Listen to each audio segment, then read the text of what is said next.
जय हिंद दोस्तों। आशा है आप सभी लोग बिल्कुल स्वस्थ होंगे। आज नोटिफिकेशन नंबर 14/2022 सेंट्रल टैक्स 5 जुलाई 2022 को ये नोटिफिकेशन आया है। आज इसको पूरा जो है डिटेल में डिस्कशन करेंगे। इसमें क्या क्या बातें बताई जाने वाली है वो सारी चीज़ें देखेंगे। तो चलिए वीडियो को स्टार्ट करते हैं। उससे पहले मैं आपको बता दूं कि इससे पहले हमने एक वीडियो डाली हुई है, वो मैं आपको आई बटन पर लिंक करके दे दूँगा।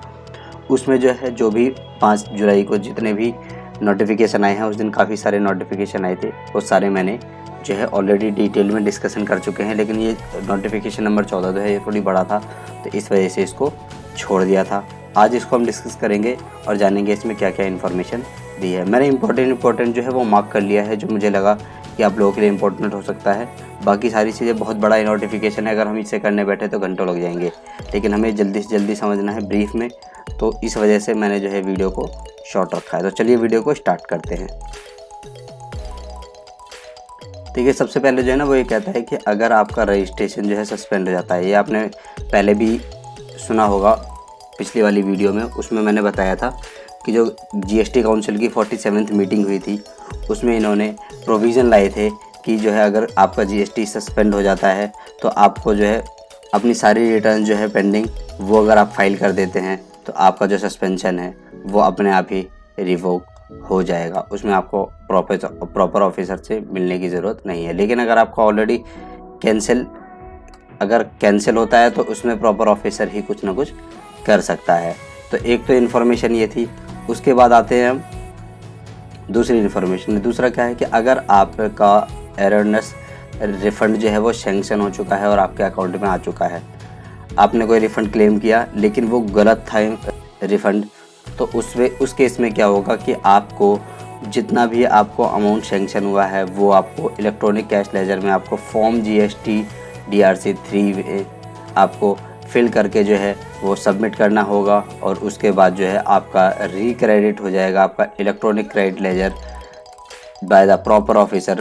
उस प्रॉपर ऑफिसर के थ्रू जो जब आपको अमाउंट जो है सैंक्शन किया गया था रिफ़ंड का, तो उस टाइम पे उन्होंने क्रेडिट लेजर जो है आपका वो डेबिट कर लिया होगा।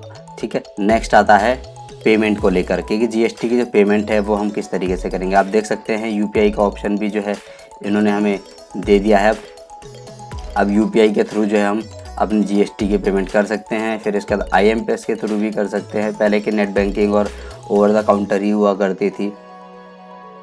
एक RTGS या फिर IMPS जैसा कि ऊपर बताया, उस ये भी आपके जो टैब में है वो ऐड कर दिया जाएगा, आपके पेमेंट सिस्टम में ऐड कर दिया जाएगा। अगला आता है कि अगर आपके कोई GST के कैश लेजर में आपके पास कोई अमाउंट पड़ा हुआ है, अब आप ये कहते हैं कि मुझे जो है वो IGST में मेरे कैश में अमाउंट पड़ा हुआ है, लेकिन मुझे यूज़ करना है वो CGST में, तो अब मैं उसे कैसे करूं?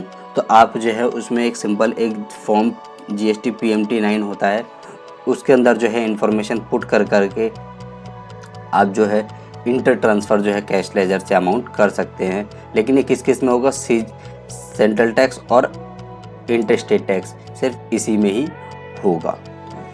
लेकिन ये आपका जो ट्रांसफ़र है ये अलाउड नहीं होगा। किसके लिए? अगर आपके अनपेड कोई लाइबिलिटी बचती है आपके इलेक्ट्रॉनिक लाइबिलिटी रजिस्टर में, तब ये नहीं होगा। अगर आपकी कोई लाइबिलिटी नहीं है उस टाइम पे, तभी आप जो है इसे कैश लेजर से अपने शिफ्ट कर सकते हैं एक या दूसरे में हेड में। इसके बाद आता है, और ये साथ में ही इसमें इंटरेस्ट पेनल्टी और फीस, अगर वो भी कोई अमाउंट है तो सारी चीज़ें ही आप ट्रांसफ़र कर पाएंगे। अब अगला आता है कि विद इफ़ेक्ट फ्रॉम 1 जुलाई 2017 आपका जो इंटरेस्ट कैलकुलेट करने का वो मैनर है वो चेंज होने वाला है।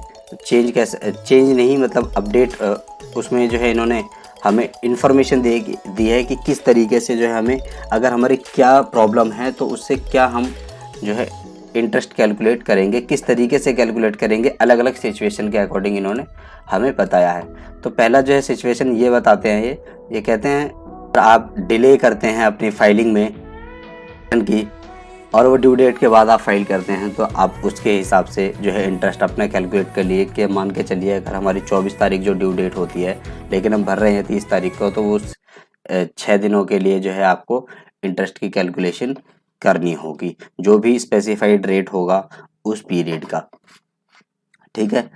क्योंकि पहले तो ऑटोमेटिक कैलकुलेट होके आता नहीं था, तो इस वजह से इन्होंने है ये जो 1 जुलाई 2017 से इसीलिए बोला है कि आपके पहले की भी जो हुई है उन सबको भी, उन सब की जो रिटर्न्स है अगर किसी की लेट गई है तो उसका जो है आपको जब ड्यू डेट होती थी, ड्यू डेट से लेकर के जब आपने जो रिटर्न है अपनी वो फाइल कर दी थी, उस पीरियड का ही आपको इंटरेस्ट जो है वो कैलकुलेट करके देना है। ये बहुत ही बड़ा रिलीफ भी कह लो, क्योंकि अगर ये बोलते कि अगर आज तक का रिटर्न, आज तक का इंटरेस्ट जो है आप कैलकुलेट करके दीजिए, तो वो बहुत ही डिफिकल्ट और साथ ही साथ बहुत ही ज़्यादा हो जाता, ठीक है। इसके बाद आता है interest payable in accordance with section 50 shall be calculated amount which remains unpaid. Unpaid आप समझ रहे हो, unpaid for the period of starting date on which tax was due to be paid till the date of such tax is paid. कहने का मतलब कि आपको जो इंटरेस्ट है उतने पर ही कैलकुलेट करना है। मान के चलिए कि आपने GSTR 3B में 100 रुपये की टैक्स लाइबिलिटी आती है, जिसमें से कि 50 रुपये आपके पास इलेक्ट्रॉनिक क्रेडिट लेजर में बचते हैं, तो आपको जो इंटरेस्ट पे करना है वो सिर्फ 50 रुपये पर ही करना है, ठीक है। इसके बाद आता है अगर आपने कोई इनपुट टैक्स क्रेडिट जो है वो गलत अवेल कर लिया है, अगर रॉन्गली अवेल कर लिया है तो उसमें क्या होगा कि आपको जितना आपने गलत इनपुट टैक्स क्रेडिट जो है वो अवेल किया है उसका भी आपको इंटरेस्ट पे करना होगा फॉर द पीरियड, ठीक है। और वो जो टैक्स क्रेडिट है उसको भी आपको साथ के साथ ही रिवर्स भी करना होगा, ठीक है। इस तरीके से जो है ये इनपुट टैक्स क्रेडिट और टैक्स पेमेंट के लिए जो है हमें इंटरेस्ट की कैलकुलेशन बता दी कि अगर हम कोई चीज़ गलत ले लेते हैं तो उसमें ये सारी डिटेल्ड है। नीचे आपको जो है नोटिफिकेशन है वो मैं हमारे टेलीग्राम चैनल पे मिल जाएगी। टेलीग्राम चैनल का हमारा जो लिंक है, हमारे टेलीग्राम चैनल पे आप जो है आसानी से पहुंच सकते हैं और वहां पर आपको जो है नोटिफिकेशन मिल जाएगी, ठीक। तो आई होप आपको हमारी वीडियो जो है पसंद आई होगी। अगर आपको हमारी वीडियो पसंद आई है तो आप चैनल को सब्सक्राइब कीजिए, वीडियो को लाइक कीजिए और हाँ, स्टे कनेक्टेड। जय हिंद।